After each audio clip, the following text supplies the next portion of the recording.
जय बोलने में भी कंजूसी है। कोई तो बोल रो जहर, कोई बोल रो है काऊ के मुंह में तो जवाब ही नहीं। समझो कोई रोटी खाए के नहीं आया हुआ। अब ये पता नहीं है कि रोटी उसने इसलिए नहीं खाई हो कि कथा सुन के खाऊंगो, या घर में काऊ ने दही न हो मैया ने, ऐसा भी हो सके। इसलिए जयकारा लगाने में कोई कंजूसी मत करिए। जो नहीं बोले जय और बाकी छोरी होंगी,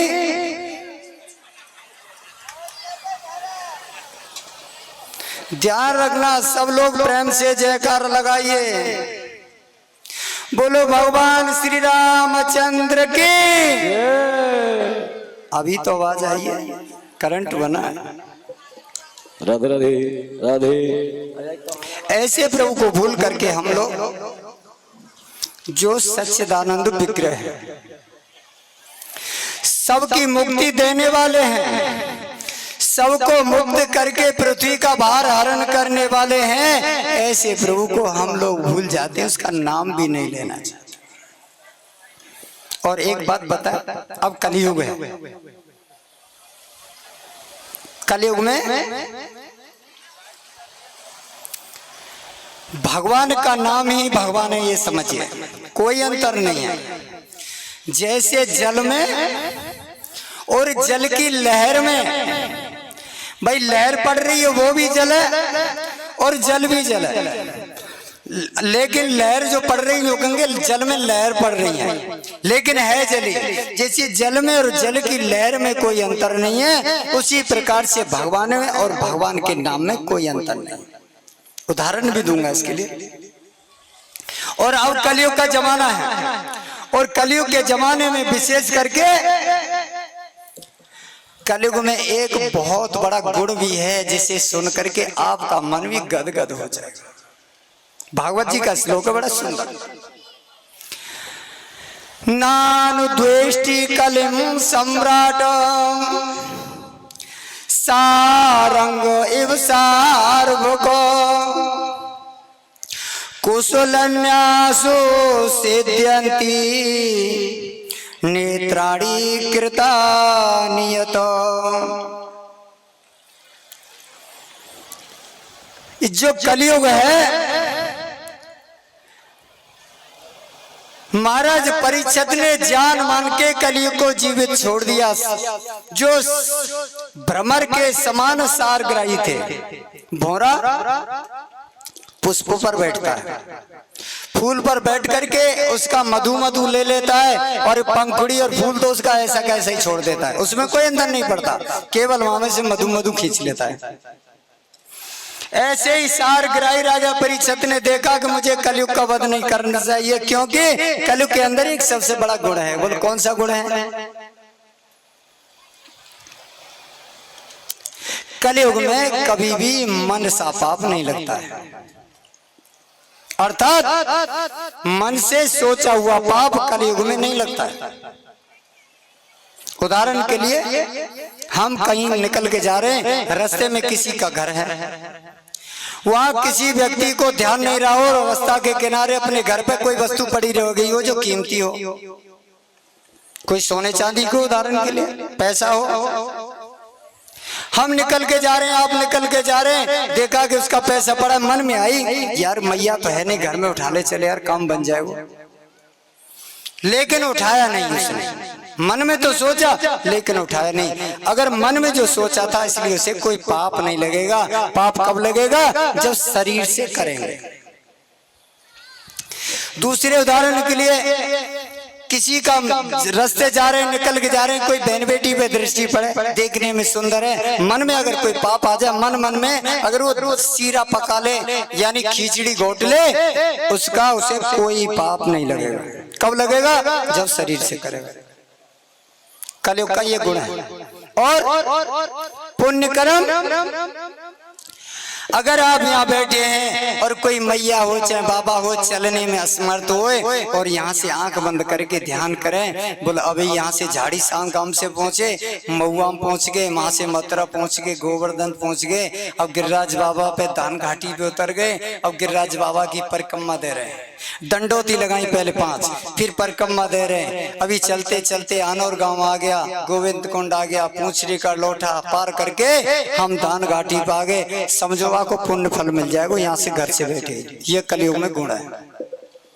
बताओ याते सस्तो कछु है? और बोलिए, कलयुग को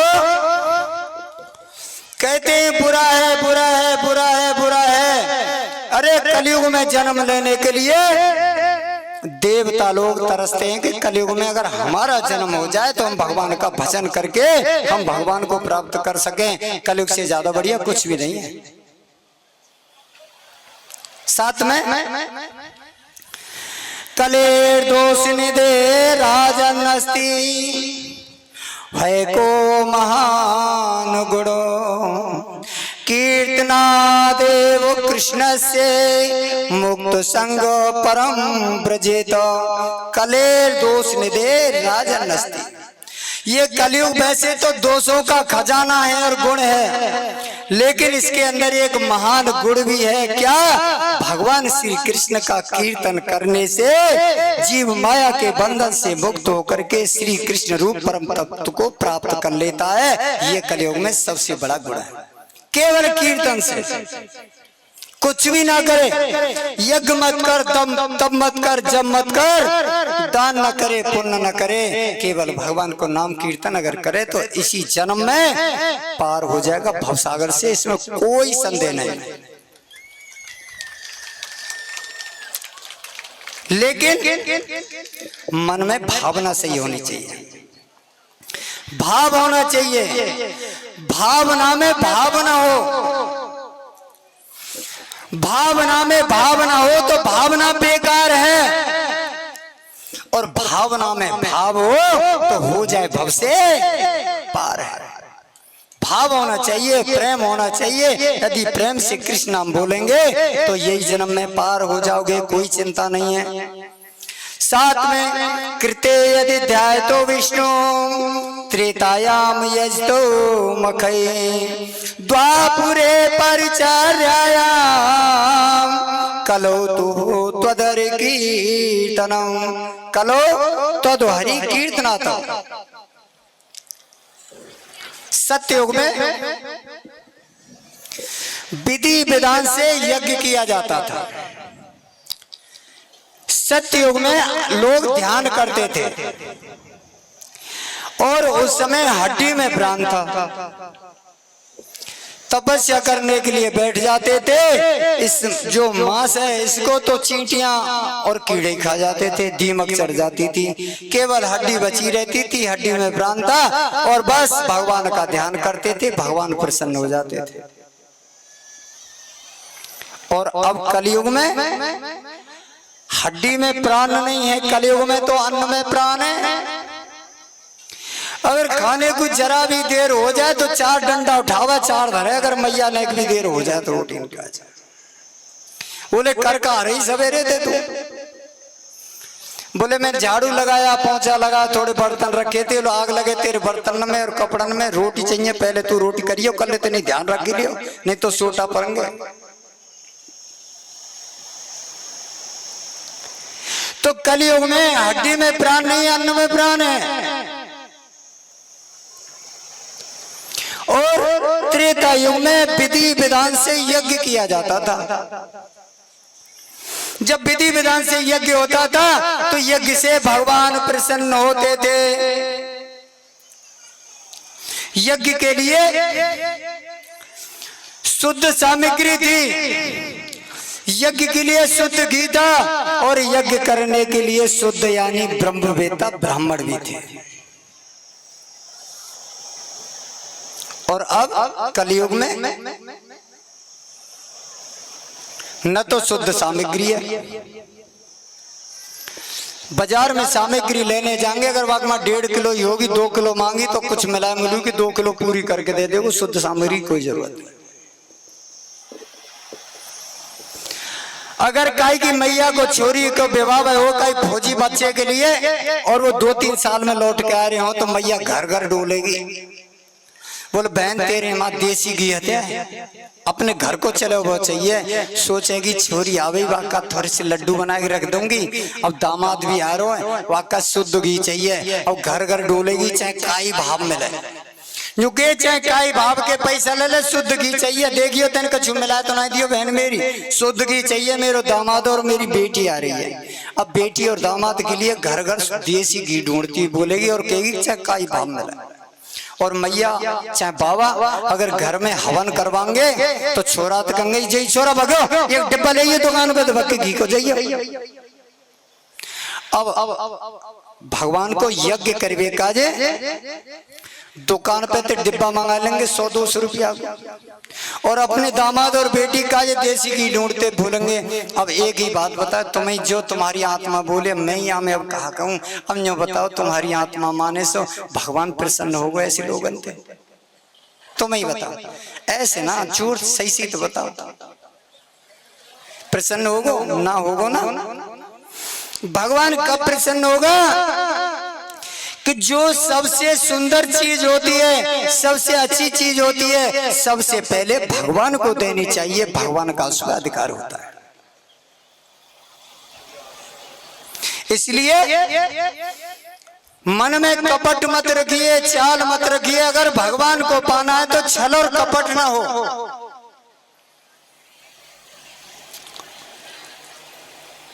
एक व्यक्ति था, बाकी गैया मैया खो गई। अब बाकी गैया मैया खो गई, अपने नाती थे बोलो लाला बोल के चल गैया ढूंढला में चल बाबा के, तो उनसे ढूंढते ढूंढते चले सो स्वामी दयाल बाबा को मंदिर मिलोगा रास्ता। बोलो हे स्वामी दयाल, अगर मेरी गैया मिल जाए तो एक गैया के थन को, जो गैया को एक थन को दूध है ना, वो रोजाना तेरे भोग के काजे यही भेजूंगा, एक थन तेरे का दान करूं पर मेरी गैया पा जाए। हे स्वामी दयाल बाबा, पूजा करके हाथ जोड़ के वहां से चलो सो आगे देखे सीताराम जी का मंदिर मिलो। बोले जय हो सीताराम जी की जय हो, जय हो रामचंद्र भगवान की जय हो। हे भगवान, अगर मेरी गैया मिल जाए तो गैया को एक थन को दूध तेरे का चढ़ाऊंगो, घर बैठी चढ़ाऊंगो, यहाँ ना सके पर मेरी गैया मिल जानी चाहिए। आगे चलो देखे तो राधा कृष्ण जी को मंदिर मिलो। बोलो जय हो राधा कृष्ण की जय हो, जय हो प्रभु, आप तो जगत के रचयिता हैं, पालन करते हैं प्रभु, आप तो स्वयं ही नटखटे हैं, इसलिए मेरी गैया को पता तुम ही लगा सको प्रभु। अगर मेरी गैया मिल जाए तो एक गैया का एक थन को दूध तुम्हारे का दान करता हूँ मैं, रोजाना एक थन को दूध तुम्हें चढ़ाना। अब 3 थन तो चढ़ा दिए। आगे चलो तो आगे नैकुर चलो गणेश बाबा को मंदिर मिलो। बोले जय हो गणेश बाबा की, प्रथम पूज्य गणेश प्रभु, जहाँ पूजा पत्री होती है सबसे पहले आपको पुकारा जाता है, इसलिए प्रभु मैं भी यहाँ पे पुकार रहा हूँ, मेरी गैया मैया मिल जाए। गैया मैया का एक थन को दूध तो चढ़ाऊंगा रोजाना, पर मेरी गैया मिल जाए भगवान। हे गणेश बाबा चलो वहां में बोल चल लाला देखेंगे तुम गैया। नाती बोलो अब का बाहर देखेगो तू? बोले क्यों? कि गैया के 4 ही थन है, हमारी के तो 6 और 8 थोड़ी है। बेचारों थन का दूध तो तुमने चढ़ा दिया, अब गैया ले चल सुबह सानी और खवैया, कौन बेकार करेगो? अब गणेश जाने, शिव जी जाने और देवी मैया दुर्गा जाने, अपने आप जाने, वो गैया जाने और वो दूध जाने। उनको घर चल लौट के। बोलो लाला ऐसे ना गैया ढूंढ के ले चले। बोल करेगो का? अरे पहले गैया तो मिल जाए, एक बूंद दूध का दे बता दिखा ना सकूं, एक बूंद गैया तो मिल जाए पहले।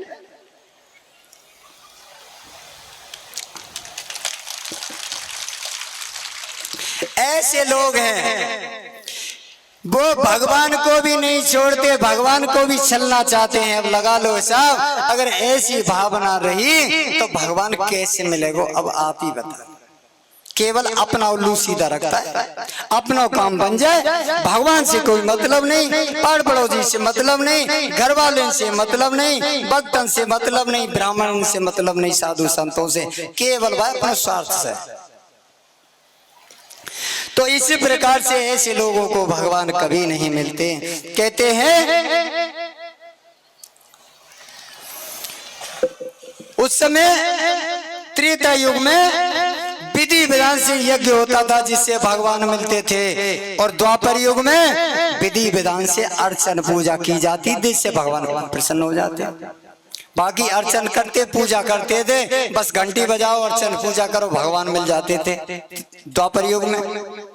और अब कलयुग में अर्चन पूजा कर रहे हैं घर में, ओम जय जगदीश हरे, घंटी बादरी खूब जोर से, ओ प्रभु जय जगदीश हरे, भक्त जनों के संग। ओ छोरा दे, अरे बच्चा रखो को गैया पिया जाए, हाथ चली रो, गैया पिए जा जल्दी दे, बछड़ा बंद क्षण में दूर करे, 2 गांठ कस के लगा दियो खुल न जाए।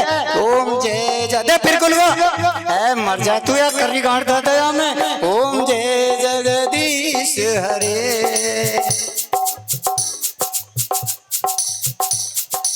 अब तुम बताओ, अब ये तो कोई विधि विधान से अर्चन पूजा नहीं रही। कोई भी बताइए अगर भजन करने बैठता है, सत्संग में आके बैठ जाता है, तो तुम्हारा मन तुम्हारे पास रहे।